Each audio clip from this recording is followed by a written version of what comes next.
Hello friends, কেমন আছো তোমরা সবাই? আশা করি সবাই খুব ভালো আছো। আর আজকে এখন 11টা বাজছে। এখন যাচ্ছি পপর গানের স্কুলের পরীক্ষা আছে, তো সেই পরীক্ষার জন্য যাচ্ছি। আর রোহিত দাদা আমাদেরকে ছেড়ে দিয়ে আসছে। রোহিত দাদা বলছে চলো আমি পৌঁছে দিয়ে আসছি। তো ওটা হবে ওই বাঁকুড়াতে, স্কুলডাঙ্গার কাছাকাছি। তো এই যেখানে চলে এসেছি, এখানে আরও অনেক স্যার ম্যামদের যে স্টুডেন্টরা আছে তাদের পরীক্ষা চলছে। আর তারপরে হবে বুলটিদির মানে পপ যেখানে গান শেখে সেই স্কুল মানে সেই রামধনু সঙ্গীতালয়ের যে পরীক্ষা হবে বা সেই পরীক্ষাটা স্টার্ট হবে। তো এরপরই স্টার্ট হবে। তো তার আগে সবার সাথে একটু ফটো ফটো তোলা হচ্ছে আর কি, মানে সেই দিন যারা ওই পরীক্ষা দিতে এসেছিল তারা আর কি। তো এইখান থেকে সরাসরি যাব। এরপর আমি কেন্দুয়াটি মানে কেন্দুয়াটির থেকেই এসছিলাম, কারণ আজকে ফটিকের কাজ পড়ে গেছে, তো সেই জন্য ও বাইরে চলে গেছে। আর এখন পরীক্ষা টরীক্ষা সব দিয়ে পরীক্ষা খুব ভালো হয়েছে পপর। তো তারপরে এখন চট্টল থেকে নিয়ে এসছি পেস্ট্রি। তো দেখো ওদের আর মানে তর্স হয়েছে না। রূপম আর পপও মানে সেই এতটাই ব্যস্ত হয়ে পড়েছে, এতটাই তাড়াহুড়ো করছে যে কখন পাবো আর কি। তো চকলেট ফ্লেভারে নেওয়া হয়েছিল, আর নেওয়া হয়েছিল বাটারস্কচ। তো এইখানে আমি নিয়ে নিয়েছি বাটারস্কচ টাইপের যে পেস্ট্রিটা সেটা। তো চলো টেস্ট করে দেখি যে কেমন লাগে। তো সত্যি দেখতে তো অসাধারণ। আর দেখো পপু আমার সাইড থেকে তুলে নিচ্ছে, ওর ওইটাও চাই এটাও চাই। আর তারপরেই দুপুরে একটু রেস্ট নেওয়ার পর, খাওয়া দাওয়া সেরে একটু রেস্ট নেওয়ার পর বিকেলবেলায় এখন আমি এসছি নার্সারিতে। তো এইখানটাতেই আসলেই আমার মনটা একদম ভরে যায়, মনে হয় সব এখানে যত গাছপালা আছে সব আমি তুলে নিয়ে চলে যাই আমার বাড়ি। কিন্তু সেটা তো সম্ভব নয়। তো চারিদিকটা ঘুরে চলো তোমাদেরকে আজকে দেখাই। মানে আজকে টাইমটা আছে হাতে, অনেকটা হাতে টাইম নিয়ে এসেছি। মানে আমার এদিকে টিউশন আছে, তো টিউশন যাওয়ার পথে আমি একটু আগেই চলে এসেছি। আমি আজকে বনর সাথে মানে আমার মাসির মেয়ের সাথে যাব, ফটিক নেই আগেই বললাম।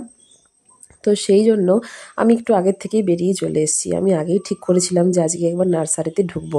মধ্যেখানে অনেকটা দিন হয়ে গেল নার্সারিতে ঢোকা হয়নি।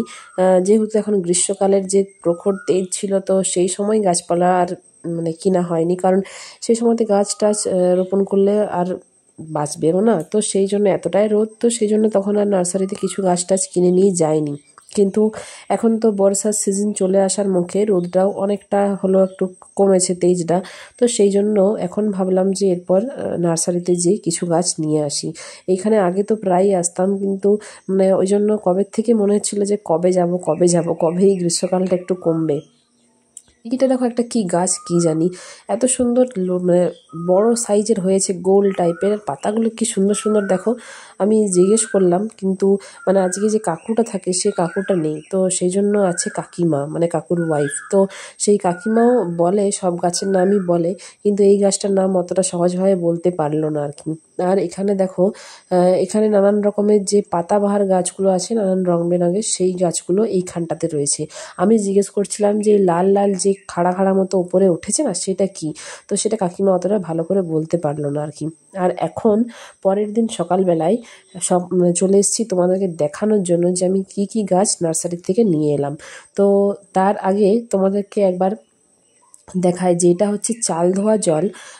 যে চালটা মানে ভাত হওয়ার জন্য চালটা ধুই, সেই চাল ধোয়া জলটাই আমি আজকে নিয়ে এসেছি গাছের দেওয়ার জন্য। এই চাল ধোয়া জলটা কিন্তু গাছের পক্ষে খুবই উপকারী, মানে খুবই একটা পুষ্টিকর খাবার।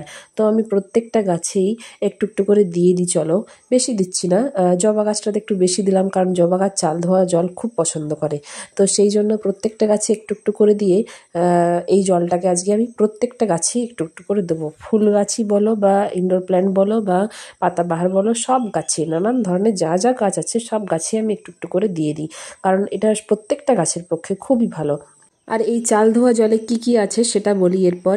এটাতে আছে iron, calcium, potassium, zinc, starch, মানে কি নেই এই চাল ধোয়া জলে।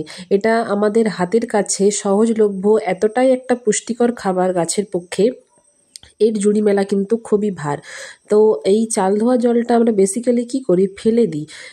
এটা আমরা কোনো কাজেই লাগাই না, কিন্তু এখন থেকে বন্ধুরা এই জলটি ফেলে না দিয়ে এই জলটিকে অপচয় না করে এটি গাছে দাও, টবের মাটিতে দাও, দেখবে গাছ খুব সুন্দর গ্রোথ হবে গাছের।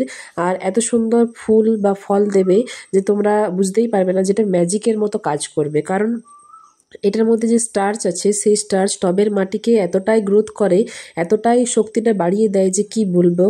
মানে এটা সত্যিই প্রত্যেকটা গাছের জন্য, ফল ফুল বলো, প্রত্যেকটা গাছের জন্য কিন্তু খুবই একটা উপকারী খাবার।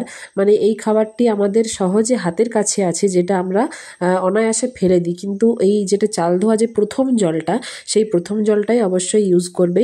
আর এটা 10 দিন অন্তর অন্তর একবার করে দেবে, দেখবে গাছ খুব সুন্দর তাড়াতাড়ি বেড়ে উঠবে। তো আমি প্রত্যেকটা গাছে, আমার ছাদের যে গাছগুলো আছে প্রত্যেকটা গাছে দিয়ে দিচ্ছি চলো। আর দেখবে এই গাছটা, মানে এই জলটা গাছের পুরো ম্যাজিকের মতো কাজ করবে। আর তোমরা চাইলে দেখতে পারো দুটো অল্টারনেট করে, একটা গাছে দিয়ে পরে আর একটা গাছে না দিয়ে, দেখবে এই গাছের গ্রোথ কিন্তু খুব সুন্দর হবে। তো চলো, আমার ভিডিও যদি ভালো লাগে তো অবশ্যই লাইক করে দিও, যদিও একটু উপকারে আসতে পারি তো অবশ্যই কিন্তু কমেন্ট করে জানিও। আর অবশ্যই সাবস্ক্রাইব করে রেখো চ্যানেলটি, আরও নতুন নতুন ভালো ভালো ভিডিও পাওয়ার জন্য। তো চলো, আজকের মতো এখানেই টাটা। সবাই ভালো থেকো, সুস্থ থেকো, সাবধানে থেকো, গাছ লাগিও, কারণ গাছ থাকলে তবেই আমাদের পৃথিবী সুন্দর হবে। তো চলো টাটা।